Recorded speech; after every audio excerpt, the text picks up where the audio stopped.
بسم الله الرحمن الرحيم. يا أيها المزمل قم الليل إلا قليلا نصفه أو انقص منه قليلا أو زد عليه ورتل القرآن ترتيلا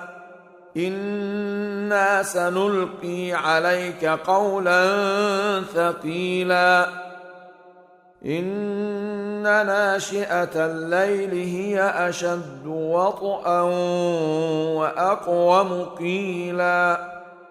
إن لك في النهار سبحا طويلا واذكر اسم ربك وتبتل إليه تبتيلا رب المشرق والمغرب لا إله إلا هو فاتخذه وكيلا واصبر على ما يقولون واهجرهم هجرا جميلا وذرني والمكذبين أولي النعمة ومهلهم قليلا إن لدينا أنكالا وجحيما وطعاما ذا غصة وعذابا أليما يوم ترجف الأرض والجبال وكانت الجبال كثيبا مهيلا إنا أرسلنا إليكم رسولا شاهدا عليكم كما أرسلنا إلى فرعون رسولا فعصى فرعون الرسول فأخذناه أخذا وبيلا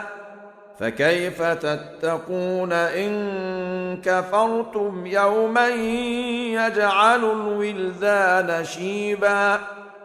السماء منفطر به كان وعده مفعولا إن هذه تذكرة فمن شاء اتخذ إلى ربه سبيلا إن ربك يعلم أنك تقوم أدنى من ثلثي الليل ونصفه وثلثه وطائفة من الذين معك والله يقدر الليل والنهار علم أن لن تحصوه فتاب عليكم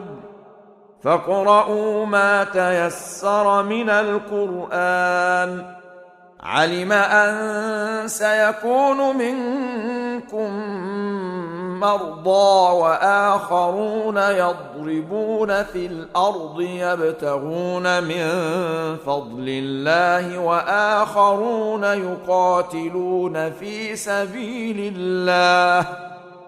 فاقرؤوا ما تيسر منه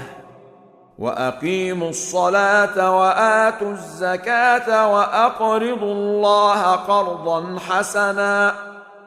وما تقدموا لأنفسكم من خير تجدوه عند الله هو خيرا وأعظم أجرا واستغفروا الله إن الله غفور رحيم.